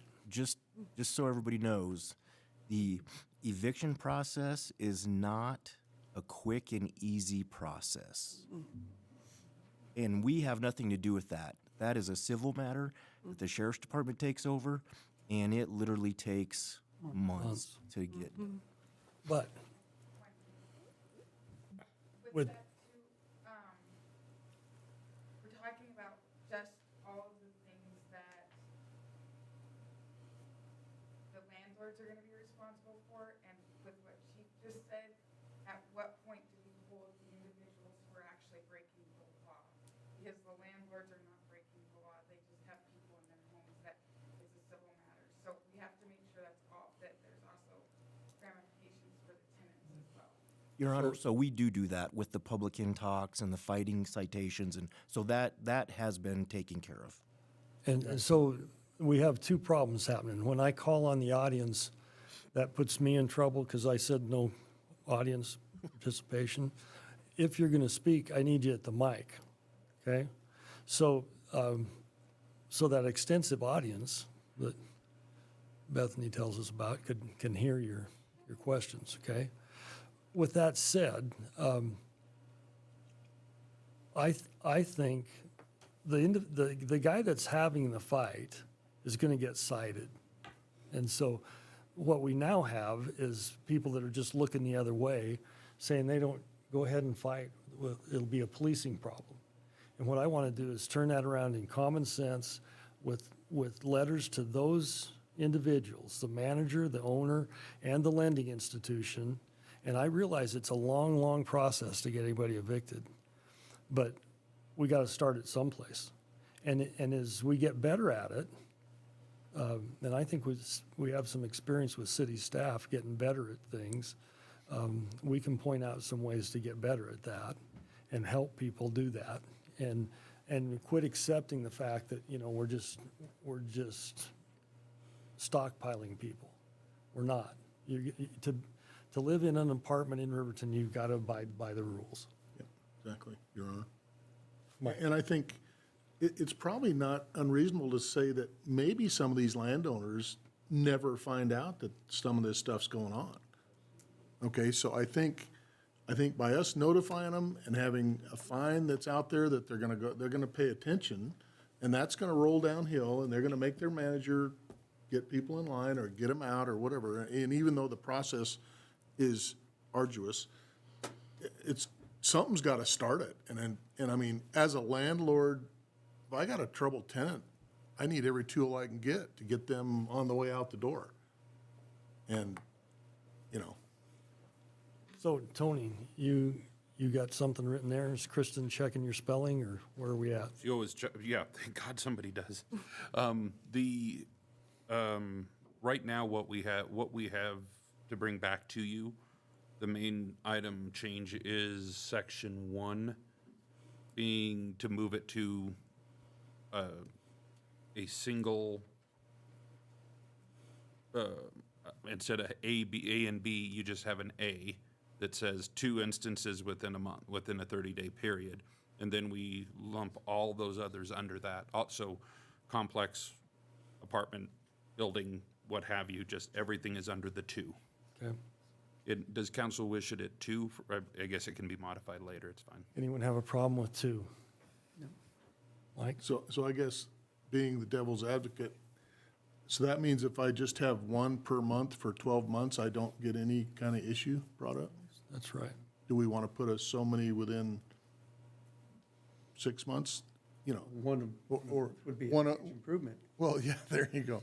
But I guess, do you want to do like 2 a month and no more than 4 within a 6-month period? I mean, and I'm just trying to think, you know, if the bad guys start scheduling their, you know, their fights, they could be under the, they could, yeah, it's the 3rd, okay, let's go get after it again. Your Honor, Yes. I Carla. just have a question for the chief. So out of those 400 calls in the year, how many of those received a citation? I'm not sure. Okay, I'll find out. okay, I can find out. okay. I would say, if I had to guess, I would say probably 80%. Okay, so quite a few. Right. Okay, thank you. Tony, No, yes, sir. can you email me the packet? Yes. Your Honor. Tony, are you going to remove complex from the verbiage then under 1A or whichever one, whatever ends up being there? Because the definition of disorderly house is building, place, business location. So you probably won't take complex out of that 1A. Because we're going to reference not just a complex, but a house or a building. Building, or a- place, business, Say location, house. property, maybe. We would probably add, I mean, we would probably be as extensive as we can within the definition. So we'd probably add to either A, under definition, or keep it in both places, and say complex property. And so it's any place that this happens Right. is where this can be cited and addressed accordingly. And I think that's smart, because you can have a problem house Anywhere. anywhere. Business, hotel. Thanks, Kristen. Did you do that, or did Tony? She did that. Thank you. Sorry, Your Honor, mine's all marked up with weird stuff. I don't want yours then. Thanks, Kristen. So just to clarify one thing, so if a landowner starts the eviction process, and while that's happening, the judge would know that they're in the process of that, so they wouldn't find the owner. That's a correct? good point, and I think the judge would be lenient. Right, that. so that would make sense, if they're in the eviction Michael? process. Mike Martin again. You know, I think it's really important what you guys are thinking about doing is getting a hold of the owner. Because in all these rural development or HUD projects, they get audited every year. And when they see a big number coming up, you know, for prosecutions and things, they're going to land on the managers and the owners of these properties, and they're going to say, clean up your act or we're going to pull your deal. So getting a hold of the owners and the institution that's loaning the money, HUD or rural development or whoever it happens to be, that, because they get audited every year and they're not going to stand for that. So that's a good idea. Thanks, Mike. I just have a related question. So is it state law that controls the eviction process? Or is that federal law, or? It's county. Go to a county judge. Civil. It's probably Well, I guess- to state. Your Honor, Yeah. we will check. I believe it is located under state law. It is administered through the county, through the sheriff's office. I guess that'd be interesting to me to see if maybe there's something we couldn't do on that level too. And we'll try that, won't we, Tony? That's a good suggestion. We'll run that to the ground. State law? These violations that we have are in the eviction process. I had a question, maybe George can answer it, is like HUD or whoever's providing the funding for these buildings, do they have anything to do with the eviction process? It's George Piplica. It's very much like Mike said, they're in an annual audit where that's going to show up against them. And so what you're doing, I think we're all for, and we applaud you for it. I think we're on the right path to just getting that notice served and getting an ordinance in place. Like I said, and I apologize for not standing up here earlier, is so that we can then have some enforcement to that. We don't want to be abusive to our landlords in that, but I don't think that's really the meat of our problem is our duplexes or our fourplexes, but you can't single out a sector. So we have to make the ordinance broad. It could be a single-family home. I'm sure the chief's been to a single-family home more than once or twice. That's a rental. So I think that ordinance has to be all encumbersome to be fair to the public. And I think you're on that right path. And I think these units that are owned, whether they're low income or multi-housing or just fourplexes or townhouses up on Prairie or where multiple tenants are in multiple ownership, I think that's gonna wake up everybody to where that's gonna do it. And I know on myself as a landlord, I would certainly add your ordinance number code to my lease, saying this is specific. That would take me 15 seconds to amend my lease. That says you're gonna abide by this. And the mayor's right, or the chief's right, it's harder to get them out, it's cumbersome. It's got COVID problems, all you gotta do is have a health issue and you've got a problem. But it's like mixing the zoning with the eviction. We're not in the eviction. We're just giving notice to get our landlord to be more strong with our tenant and start the process of getting them out. You're actually helping the landlord get them out because they have such a difficulty. Most of the time they have never been cited for anything or can do anything. He can't cite them because they didn't pay the rent. You see what I mean? That you're giving them some meat to be able to take to the judge that says, hey, you're costing the landlord money. And that's gonna help the meat of that circumstance. And if they don't pay the fine, we turn the water off. Yeah. Okay. Thank you. Thank you, George. So, council, any other questions on disorderly house? Staff? No, Your Honor. So Tony, would you bring that back to us in an ordinance that we can work on next meeting? Yes, Your Honor. Okay, thank you. Let's move on to R4 zoning discussion. City Administrator's report, please. Yes, Your Honor. 1 second, sorry. As part of the conversation, when we were discussing disorderly house, it was in the middle of the R4 zoning discussion. The intention of putting the R4 zoning discussion in front of you here was to give you the opportunity to speak about it and ask questions or have ideas that go along with that. Because, as denoted at different points, the disorderly house is adjacent or crosses over a little bit, but it is not the discussion of the R4. So in trying to keep with the rules, we wanted to make sure it was on the agenda for you to have the opportunity to speak about if you'd like. We have had the opportunity, the mayor and I have spoke with a number of individuals. We've had phone calls. I know many council members have been approached at this point. With second reading being tabled until this upcoming, we wanted to give you the opportunity to speak since we're all together anyway. And have that discussion and any additional information that we can provide to you moving forward would help the conversation. We've heard a number of different options. We've heard them this evening, and we'd be happy to answer any questions that we know of, and we can run down any other information that you would like. So let's take the head of the snake to get past where we're at. We can pick up zoning for the requested zone change in next meeting. And it is a zoning change from 2 to 4. And we have different zonings because they allow different usage of ground. The disorderly house is not going to be a grandfathered ordinance, correct? So when it applies to all units through town. All moving forward, yes, sir, Your Honor. Right, if it passes, if that disorderly house passes with the way we have it written, then it would apply to everybody equally, Yes. correct? Okay.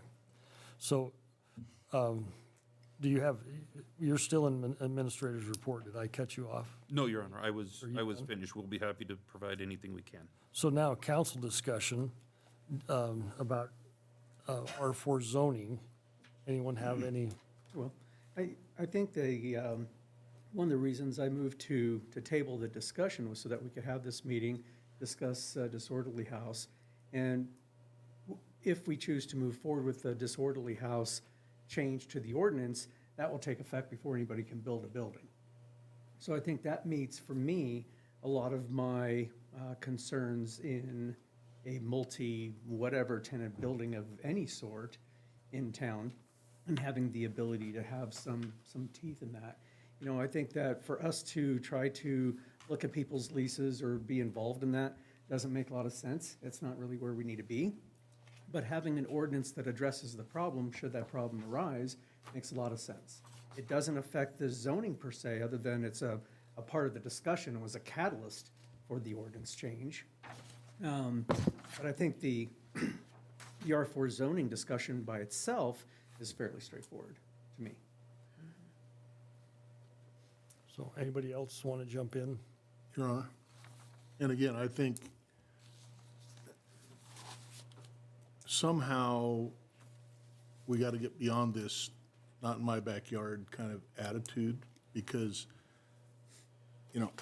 I think, higher density housing, apartment complexes, apartment buildings, whatever you want to call it, I think, we need to think of it as entry-level housing as opposed to high-density housing, because everybody, when they start out, cannot move into a $300,000 house on the golf course.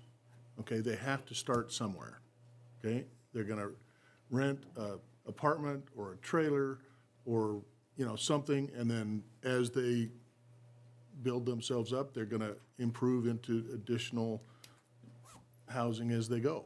And so, for us to think that we don't need this is naive, in my opinion.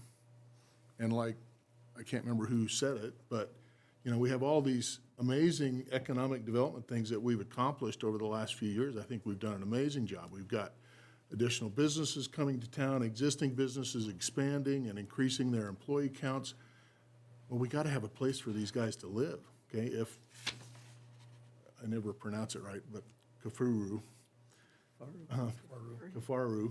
okay, if they're going to bring 30 people to Riverton, okay, well, Bethany told us there's only 23 houses for sale. Okay, well, those people have to have a place to live. So, I mean, if anything, we need to encourage people to be coming in and building these. Okay, and The first question on the real estate exam is how to understate listings and sales, isn't it?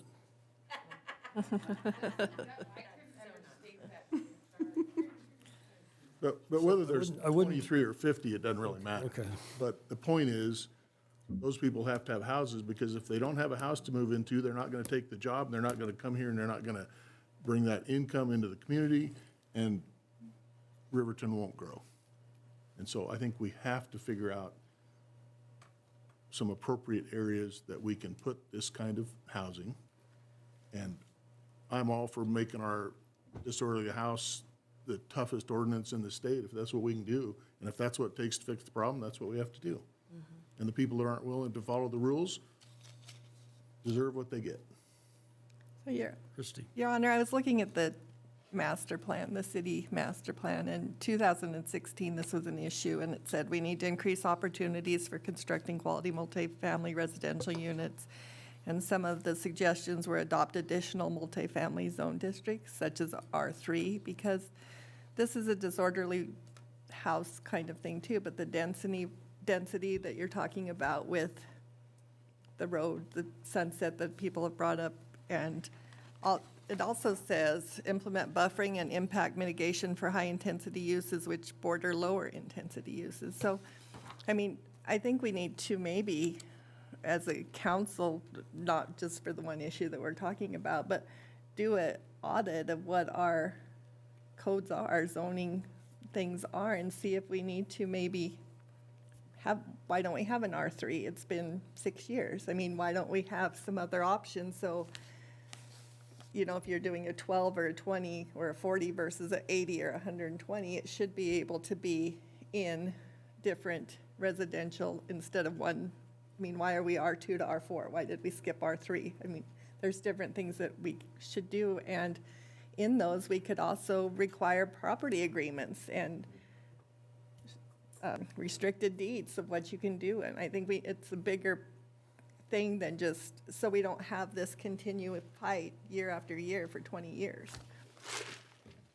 So why don't let me state this as an option. So to spur development, we have a planning commission.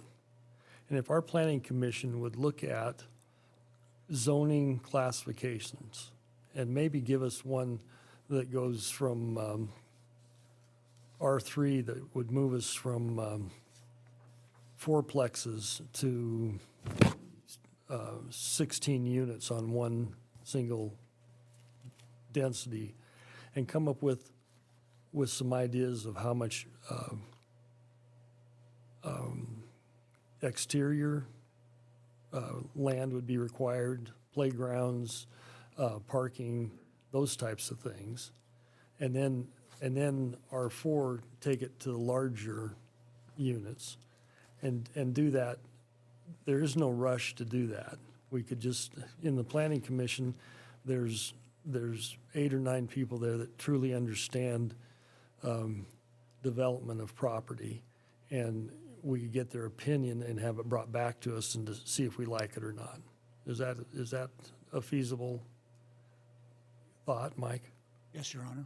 And Your Honor, they have this Breaking the Code community development that goes through all of that, and they do audits of your community and what you need to guide them, and it gives you the pros and cons with each housing type and stuff. That's pretty informative to go off of. And I think that information is there. My problem is we spend $150,000 to get a master plan, and we do it on lots of different things. We get master plan on lots of different things. They're expensive, and then we have a tendency to think they are gospel. They are not. They are suggestions from somebody from out of town. And what we have to do is come up with, what would really be better for Riverton is to come up with our own developers that are local. And we have them.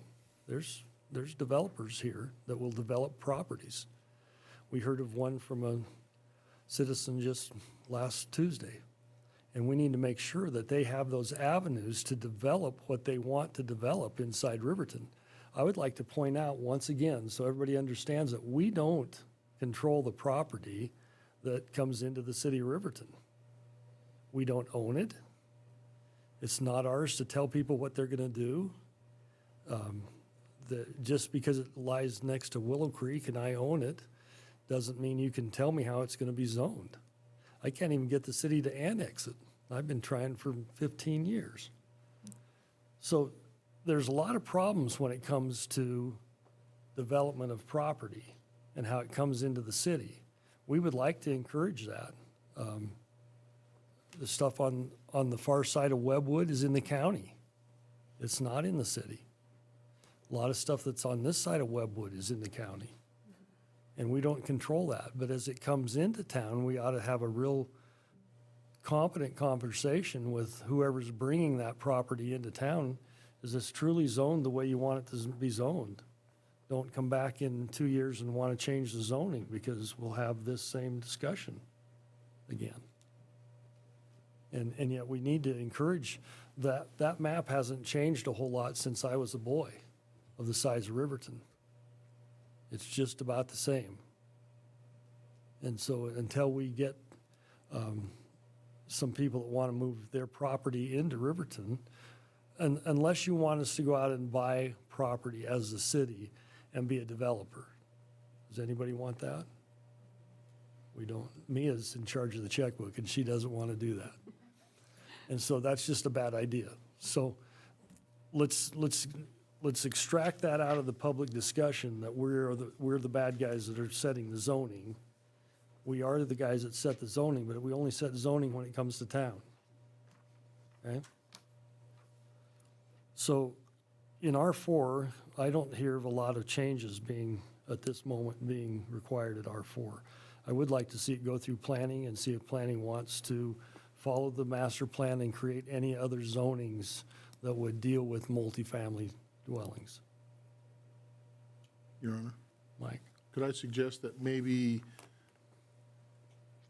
you could come to us and give us a brief overview of sort of how the zoning lays out for the people that haven't been intimately involved in that, so that we would have an idea of exactly what, R1, R2, R4, whatever allows? Because, not that we can't read it ourselves, but it might give you a place to start looking and a little suggestion on what we think R3 ought to look like, maybe. Your Honor, Councilman, I would be happy to facilitate that conversation with anybody. I work with, there's quite a few people in the crowd here that I've had in the past couple of weeks had the same discussions with, just making sure, understanding the way that the ordinances are written and the zones are written today. Just understanding that verbiage and relaying that in a like manner is, I do that on a daily basis and would happily facilitate that conversation. So Tony, do you have where it says in B, council directions for staff, are we all right?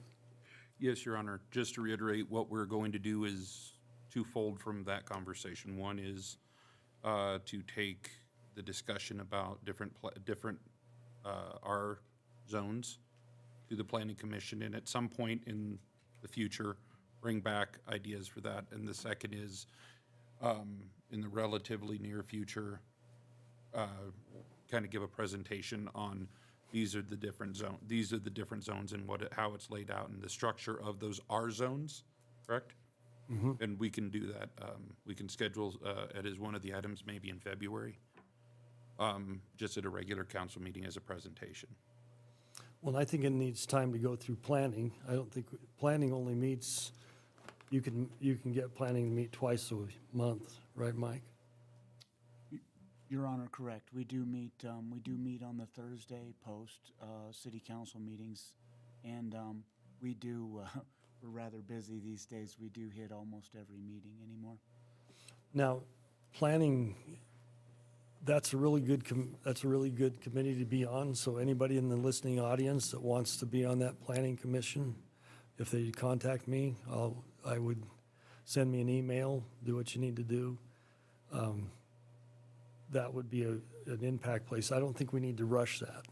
I think that's a conversation that we ought to look into what the $150,000 master plan says and see if we agree with it. And that can go clear down to R1. You can zone stuff R1, which is our most restrictive zoning, and we need to understand why it's restrictive and what it's trying to accomplish. And if we don't want to accomplish that, then we ought to get rid of R1. And so that's what zoning is truly for, is to be restrictive. Or we'd all just live in industrial, and as a developer, I'm going to bring all my stuff to town as industrial, so I can put whatever I want on it, right? So let's have that conversation and get it correct. I think the other thing that would be smart is to look at how property is developed. We have small houses being developed. We have small roads. As in a development that they're selling 5 houses a day in Saratoga Springs, and the roads are hardly wide enough to pass through them. And yet, that's what's able to be built and is affordable. And so we need to look at a lot of things as we do that. So I think we can, and I think that's the right place to do it. I wouldn't put a February date on it unless somebody else is. As they have time and availability, yeah. To be clear, Your Honor, what you're asking is for after Planning Commission, then to come talk about it. Yeah. Okay, then you're absolutely correct, the February I think date. it needs to go through Planning Commission and where they're comfortable and get a recommendation. I would also like to point out, it's been mentioned in this by the public, that the Planning Commission approved the R4, but the city did not approve R4. So it isn't a slam dunk when you go through the Planning Commission. It's just a Planning Commission. And then we take their recommendations and we walk all over it. When you say the city hasn't, it means we haven't completed it yet, or administration said that they didn't recommend it? The administration didn't recommend it, right? Is that not correct, the way it came through the first time? Was not to pass the rezoning? When it came through back in The first reading? the first reading recently, the recommendation on it, I believe, is when we have a Planning Commission recommendation, that serves the recommendation. So the recommendation would have been to approve, I believe. But staff's recommendation was not to pass it. Am I wrong? Staff's recommendation at the planning committee, my recommendation was to not, my wording on behalf of staff and the city was to not recommend it without a contingency plan for the city to protect themselves. That's the way I remember it. Okay. So, comes down to everything, that's why we get the big money, is we get to make the choices. Okay? So, let's move on to scheduling council meetings for 2022 discussion. I don't know where this came from. City Administrator's report, please. Your Honor, it was brought up previously about the times and dates for council meetings. As it was brought up as a discussion topic, and it was brought to us as something that could be talked about at this, next time we had a work session, that's why it's on here. So currently, the code requires, or doesn't require, the regular meeting of the city council shall be held on the first and third Tuesdays of each month at 7 p.m. Those items are before you. If council had any desire to direct us to bring anything else or change those items, then we would need to know that. When we have these, one of the reasons some of these things get on these types of meetings is if it's a discussion item, we need to know if we need to prepare something. So when we do have a work session, if there is something we're talking about or something we've been asked to have talked about, that's why it comes forward to you. There may be absolutely no interest in this topic whatsoever outside of the initial discussion. We put that to you. We can modify anything you would like, and we can bring something forward. Thank you, Tony. We talked about it when Mike and Kyle weren't here, but I think they need it to be at 7, so. You could move the meeting to anywhere you want. At 7, it gives, I have to have time to do my hair. Right. Your Honor, I mean, I would recommend we keep it at 7 o'clock. I know I have trouble getting here much earlier than that. And I think to give the public the ability to come when they want to come and give input, I think if we had it at 5 o'clock, it would be challenging for some people. And so I think 7 o'clock works really good. You know, Last week, or we could move it to 6 a.m. in the morning sometime, you know, if that's what everybody wants to do. last week when we talked about it, I'm like, yeah, moving it to 6 would be great. And then tonight I was shuffling kids at 6 o'clock, so 7 works better. Your Honor, Kyle? we've only had it at 7 o'clock for quite a while. I know the city of Lander has it at 7, and I know other cities at 7. It gives you minimum of 2 hours for W-2 people. For managers and owners, it might be a little stressful, but 7 o'clock allows the public, allows common to get where we're going, and I would recommend we just hold it right where it is. Okay. I realize that sometimes, like 21st or something, and we could hold it earlier, but that's a special situation, which is published and notified for the public. But on a regular going basis, I would think that stare decisis, we should keep it where it is. So unless there's any other strong opinions, council, 7's it. 7's awesome for me. 7 works, gives me time to get my stuff put together. Tony, I think, is that enough discussion on staff? Yes. I know that it's hard on staff because staff has to go home and come back, but that's part of the job. So we comp that out, I do believe, don't we, if that gets into your schedules? Do we not? We do, we have built-in leave in our package, yes. So I don't, it's hard on families, you have young families, and my wife doesn't care if I'm home or not, so. There's a No, difference. that's not true. That's the truth. I'll bring an affidavit on that. Just come home on paydays. So I think we're going to stay at 7 unless somebody else has an opinion. We're at adjournment. Anything from staff? No, Your Honor, I do not believe we have anything else. Anything else from council? No, Your Honor. Then we stand adjourned at 9:05.